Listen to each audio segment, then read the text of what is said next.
मैं doctor Manju Meena, associate professor political science, MS girls college.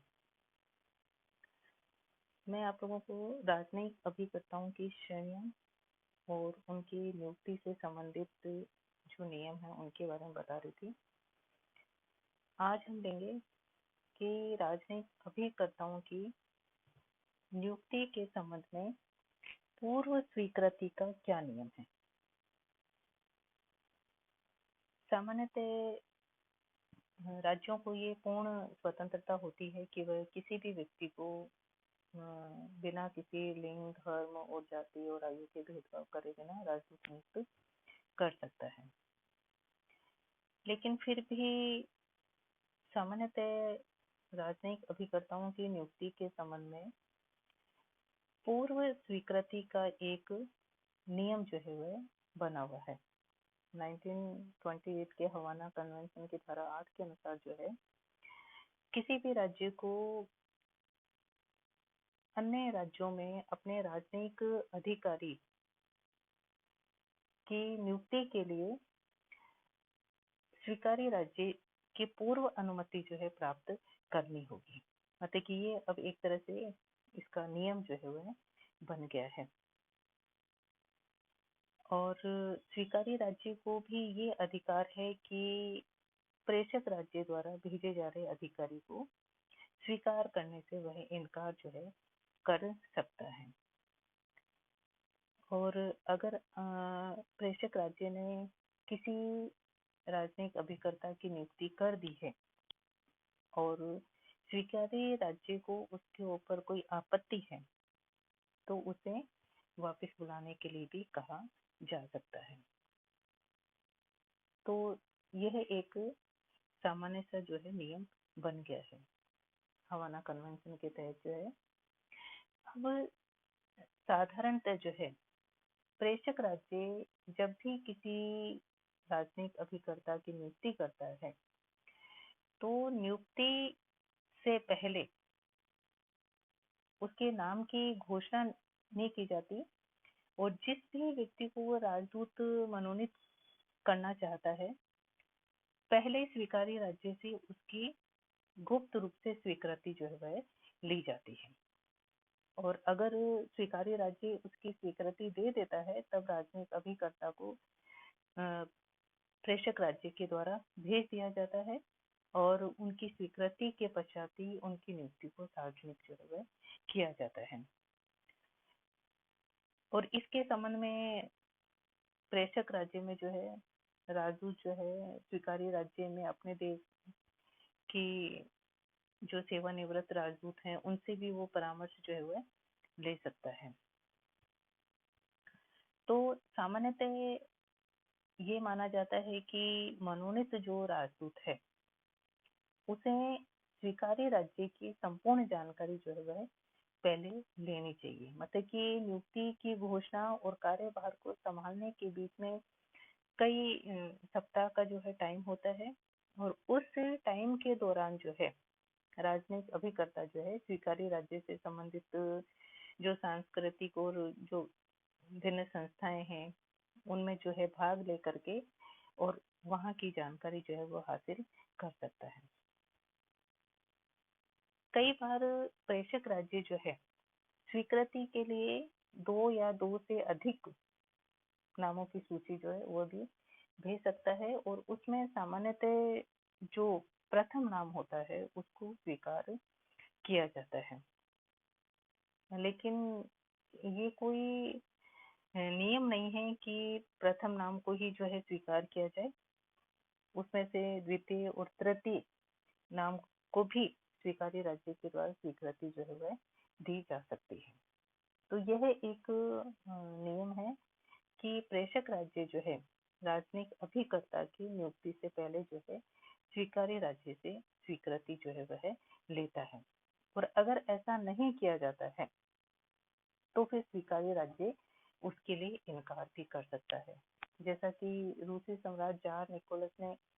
1832 में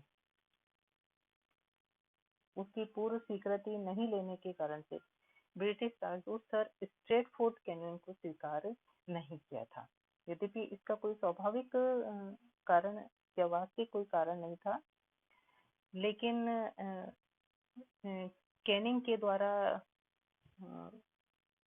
जहाँ निकोलस के संबंध में कोई जो है गलत जो है वक्तव्य जारी किया गया था, इस कारण से उसे जो है स्वीकार नहीं किया गया। तो इस तरह के बहुत सारे जो है उदाहरण हम लोगों को देखने को मिलते हैं कि जिसमें अगर स्वीकार्य राज्य की पूर्व स्वीकृति नहीं ली जाती है तो स्वीकार्य राज्य उस राजनयिक अभिकर्ता को अपने यहाँ पर भेजने से इनकार भी कर सकता है। तो जब ये निश्चित हो जाता है कि अमुक व्यक्ति को जो है राजनयिक अभिकर्ता के रूप में भेजा जाना है, तो उस समय राजनयिक अभिकर्ता को एक पत्र दिया जाता है और उस पत्र को प्रत्यय पत्र और पूर्ण शक्ति पत्र के नाम से भी संबोधित किया जाता है। तो जब स्वीकार्य राज्य की स्वीकृति मिल जाती है और राजदूत को स्वीकार्य राज्य में भेजा जाता है, तब राजदूत जो है उस प्रत्यय पत्र को स्वीकार्य राज्य के राज्याध्यक्ष के समक्ष जो है वह प्रस्तुत करता है। और ये जो प्रथा है, ये जो परंपरा है, ये बहुत ही पुरानी है और ऐसा माना जाता है कि प्रारंभ में तो यदि किसी व्यक्ति के पास में प्रत्यय पत्र नहीं होता था तो उसे जो है मृत्यु दंड भी दे दिया जाता था, उसे मार भी दिया जाता था। तो जब भी नए राजदूत को स्वीकार्य राज्य में भेजा जाता है तो उसे प्रत्यय पत्र जो है अनिवार्य रूप से जो है ले जाना होता है और वह प्रत्यय पत्र जो है प्रेषक राज्य के राज्याध्यक्ष द्वारा स्वीकार्य राज्य के राज्याध्यक्ष के नाम से होता है। अगर राजदूत कार्यवाहक स्तर का है तो उस स्थिति में वह उस प्रत्यय पत्र को राज्य के विदेश मंत्री द्वारा लिखित स्वीकार्य राज्य के विदेश मंत्री के नाम से संबोधित किया जाएगा, न कि राज्याध्यक्ष के नाम से। मतलब कि ये पत्र जो है इस बात का प्रमाण होता है कि वह व्यक्ति उस राज्य का प्रतिनिधि है। और इन पत्रों के माध्यम से राजदूत की नियुक्ति की सूचना जो है होती है और ये भी व्यक्त किया जाता है कि स्वीकार्य राज्य उसे प्रेषित राज्याध्यक्ष का व्यक्तिगत प्रतिनिधि समझेगा। और नए राजदूत को जब भेजा जा रहा है तो उस नए राजदूत को यह भी देखना होता है, उस राजनयिक अभिकर्ता को यह भी देखना होता है कि उसके पूर्व जो राज्याधिकारी था, जो राजनयिक अभिकर्ता था, राजदूत जो था, उसने वापसी का पत्र पेश कर दिया है या नहीं। और अगर वह पेश नहीं किया है तो उस पत्र को भी नया जो राजनयिक अभिकर्ता है वह अपने साथ में लेकर के जाता है और उस प्रत्यय पत्र में राजदूत का परिचय, उसकी स्थिति तथा उसके कार्यों का जो है वर्गीकरण होता है उस प्रत्यय पत्र में, जिस भी नए राजदूत को नियुक्त किया जा रहा है। पहले इसके लिए कुछ स्पेशल जो है लैंग्वेज भाषा का यूज किया जाता था, परंतु आजकल जो है इस प्रत्यय पत्र में सामान्य और सरल भाषा में जो है लिखा जाता है। और ये पत्र जो है स्वीकार्य राज्य के राज्याध्यक्ष के समक्ष एक समारोह में जो है प्रस्तुत किया जाता है और इसके पश्चात ही राजनयिक अभिकर्ता का जो सरकारी जो राजनयिक जीवन है वह आरंभ होता है। अगर प्रत्यय पत्र खो जाए या विशेष कारणों से वह अपने साथ उसको नहीं ले जा पाता है तो उसको नए प्रत्यय पत्र की प्राप्ति तक कार्य करने की अनुमति जो है वह दी जा सकती है। और पहले राजतंत्री जो व्यवस्था थी उसमें जिस राजा ने प्रत्यय पत्र जारी किया है और उनकी मृत्यु हो जाती थी या त्याग पत्र दे दिए जाते थे, तो उस स्थिति में कोई समारोह वगैरह आयोजित नहीं किया जाता था। लेकिन जहाँ पर प्रजातंत्री व्यवस्था है वहाँ पर प्रभु सत्ता जो है जनता में निहित होती है, इसलिए कभी कभी प्रत्यय पत्र जो है देरी से भी प्रस्तुत किए जा सकते हैं। ये कोई विवाद का मुद्दा जो है वह नहीं होता है, लेकिन ये जरूरी है कि प्रत्यय पत्र जो है वह बहुत ही आवश्यक है और उसके बिना किसी भी राजनयिक अभिकर्ता की नियुक्ति जो है वह नहीं हो सकती है। अगर किसी राजनयिक प्रतिनिधि को किसी विशेष कार्य के लिए किसी सम्मेलन में भाग लेने के लिए या कोई संधि करने के लिए भेजा जाता है, तो उस स्थिति में सरकार अथवा राज्याध्यक्ष द्वारा उसे विशेष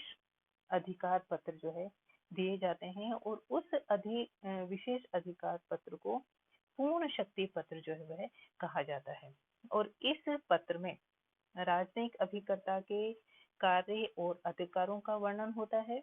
और साथ साथ में विशेष दूत अपने प्रत्यय पत्र के साथ पूर्ण अधिकार हेतु एक अन्य पत्र भी प्रस्तुत करता है।